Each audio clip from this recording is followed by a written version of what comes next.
am so honored to have the opportunity to address such an esteemed gathering of men and women who belong to an organization that was so near and dear to my father, Lieutenant Colonel Alonzo Smith Jr. I have to admit, at first, I panicked when I was asked to do this. What could I possibly say to a group of such an illustrious group of people who've seen and heard it all? How could I literally step into the shoes of my father, who, as the former president of the East Coast chapter Tuskegee Airmen Incorporated and many other organizations during his lifetime, never met a microphone he didn't like? But when I calmed down, I knew my father would want me to be here because he had such an affinity for the members of this organization and its mission. So in pondering over what to say, I felt it was important to talk about my father's relationship to the Tuskegee Airmen and how these men made an indelible mark on his life. However, I'll start by going a little back before World War II. As a child growing up in 1930s Harlem, my father was fascinated by two things: clouds and military uniforms. Now, I can't figure that out, but somehow it made sense in his mind, and he made that connection. So at one point, he joined a group called the Excelsior Cadets of America, and they were a community outreach group in his Harlem neighborhood, and they mentored young Black boys in the neighborhood. It was similar to the Boy Scouts, but they wore military uniforms, so he really liked that. So as a member of the cadets, my dad had the opportunity to visit the 369th Infantry Regiment Armory located in their Harlem neighborhood, and it was named after the Harlem Hellfighters who served in World War I. During one of those visits, my father witnessed a passing review where several of the Black servicemen were being honored for 20 years of service in the Army, and that made quite an impression on him. I don't know for sure, but I suspect that these men were among the original Harlem Hellfighters. At the age of 18, my father was drafted into the Navy during World War II. And I might add that as someone who was very particular about being in uniform, what scared him more than going overseas and fighting in battle was facing his friends wearing Navy bell-bottoms. No offense to my Navy brothers and sisters, don't come for me, please. Dad went on to serve in the Navy as a diesel engineer on the USS Norman Scott in the Pacific Theater, and he took part in the Battle of Okinawa. Eventually, he was commissioned as an officer in the Air Force, and he retired in 1970. Afterwards, he worked for 2 decades at the National Oceanic Atmospheric Administration, otherwise known as NOAA. Now, as many of you know, and as I previously mentioned, my father served as president for East Coast Chapter Tuskegee Airmen Incorporated, and I believe his service years were 1995 to 1997. And I remember how proud he was to don his red jacket and attend events. And I still have many photographs of him in his red jacket and my mother in her long formal attire as they headed out to one of the events, something they both truly enjoyed doing together. My father also developed a close relationship with General Benjamin O. Davis Jr., and he was always very enthusiastic about accompanying the general to many of the organization's activities. And what's funny is, Dad would drive the general around a lot. Like, he would pick him up, take him to places, Tuskegee Airmen related or not, and my sisters and I would joke with him and say that he was General Davis's flunky, and he was just being his personal driver. And my dad would just laugh along with us because he didn't mind. He was just so honored to spend time with the general. Being much younger, my much younger self at that time, I was not very interested in my dad's career history, and I just assumed that his connection with the Tuskegee Airmen was new, a novelty, and that joining the organization was just another thing for him to do when he wasn't playing golf, like a hobby to keep him busy after he retired from NOAA. Boy, was I wrong. I didn't realize how wrong I was until after he passed away and I started doing the research for the book. Quite by chance, I discovered a DVD presentation entitled The 50th Anniversary of the Tuskegee Airmen, and it was available through the Smithsonian Institution's archives. The index revealed that Lieutenant Colonel Alonzo Smith Jr. had been among the speakers at this event, which was held in Portsmouth, Virginia in October of 1992. Well, I didn't waste any time. I ordered the DVD, and when it arrived, I immediately popped it into the disc player. This was 15 years ago, so we were still using disc players. And I realized I was watching an incredible piece of history. Several of the original airmen were in attendance, including General Benjamin O. Davis Jr. My father was on a panel, and during his intro, his love and gratitude for this organization started to make sense. He spoke of moving to Washington, D.C. as a young teen and attending Dunbar High School, where he joined junior ROTC.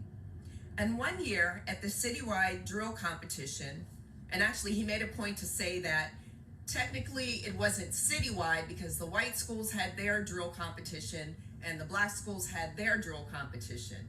And the black schools performed at Griffith Stadium, which is now the location where Howard University Hospital sits. So during one of the drill competitions that year, he met the distinguished judge. They always had one distinguished judge every year. And this particular year, it was none other than General Benjamin O. Davis Sr.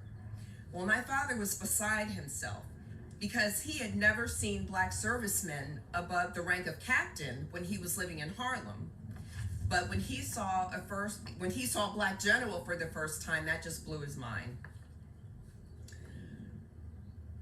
Now, after World War II, I knew that Dad had enrolled at Howard University, but it wasn't until I watched that DVD did I realize that he had signed up for Air Force ROTC.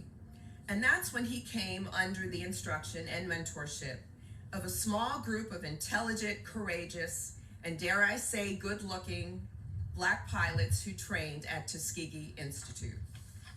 One of those pilots took my father up into the sky on his very first plane ride, and his name was Captain Howard Lee Ball, a native of Petersburg, Virginia. And if you'll just indulge me, I'm going to read just a few lines on that plane ride that he took. And this was the summer of 1948. The morning of his first flight, Alonzo bounded up the steps to the C-45 passenger plane and eagerly boarded the aircraft. His Air Force ROTC instructor, Captain Howard Lee Ball, a former Tuskegee pilot, took his seat in the cockpit. A recipient of the Distinguished Flying Cross, Captain Ball served in the 99th Pursuit Squadron during World War II, flying P-40 Warhawk and P-51 Mustang fighter jets in 135 missions over Italy. Captain Ball steered the small passenger plane as it accelerated down the runway. They left the ground, and Alonzo felt a surge of adrenaline as he sank back into his seat. I'm just going to move down further here. During the flight, Captain Ball casually pointed to the clouds floating around them and hovering in the distance. He explained that all clouds signal different weather conditions that could impact a pilot's decisions and flight paths. Alonzo's eyes widened and something stirred within his soul. The captain's words had reignited his long fascination with clouds. So it was Captain Ball who kind of got this spark going again of my father's interest in weather. But it was also another Tuskegee pilot, make sure I get his name right, Captain Howard C. Smith from Muskogee, Oklahoma, who encouraged my dad to apply for the Air Force Weather Officers Program. And that path led to my father's receiving his training in meteorology at NYU and eventually at Penn State. His military career spanned 2 decades and culminated with him receiving the Air Force Commendation Medal for his groundbreaking work in the area of computerized flight planning. I learned that throughout my dad's career, he cared deeply about bringing honor to the Tuskegee Airmen, whose dedication, courage, and heroism inspired him to create his own legacy in the U.S. Air Force. He described himself as being a torchbearer, standing on the shoulders of those who came before. And I believe he wasn't only referring to the pilots. He was also standing on the shoulders of the 14 original Tuskegee weathermen, whose detachment became operational in March 1942 and included gentlemen such as Wallace P. Reed, who is the first Black meteorologist in the U.S. military, as well as the U.S. Weather Bureau, which is the predecessor to the National Weather Service. Charles E. Anderson, who is the first Black American to receive a PhD in meteorology when he earned his degree from MIT in 1960. And Archie Williams, who prior to his military service defied Hitler by winning a gold medal in track and field at the 1936 Berlin Olympics as he competed alongside his teammate, the legendary Jesse Owens. This is the reason why my father was so passionate about the work of the East Coast chapter Tuskegee Airmen Incorporated. It was not something he took lightly, and as a self-proclaimed torchbearer, it was his utmost desire to pass that torch to those who would come after. Future Black meteorologists, pilots, and military officers. And I know that's also the goal for all of you. Therefore, we must stand together and resist any modern-day attempt to erase our community's contributions to American history. This current administration has demonstrated that they are willing to wipe away the achievements of the Tuskegee Airmen and other prominent Black military service members. Well, they can try to scrub the website at Arlington Cemetery and remove any mention of our military heroes from the Defense Department's webpage. But as they've already learned, their plans for erasure will fail every time because the outcry will be swift and strong. Here's the thing.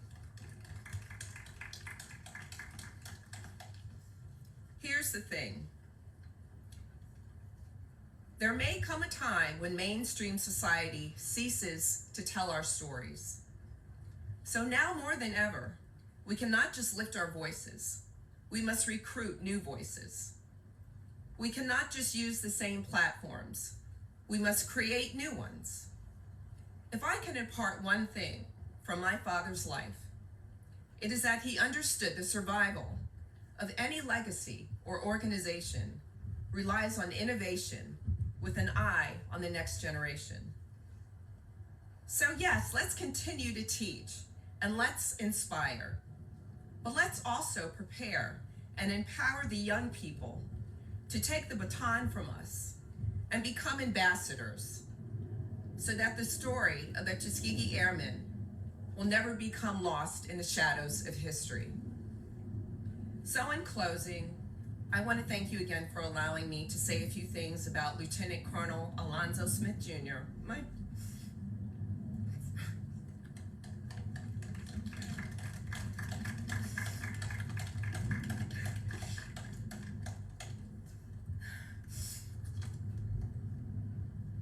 My dad. I'm sorry.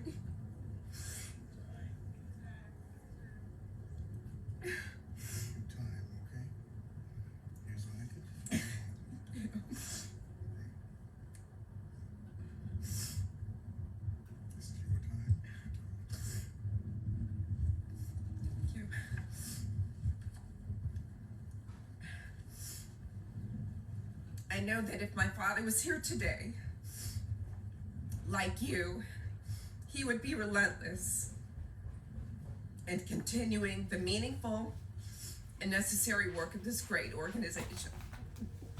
Thank you.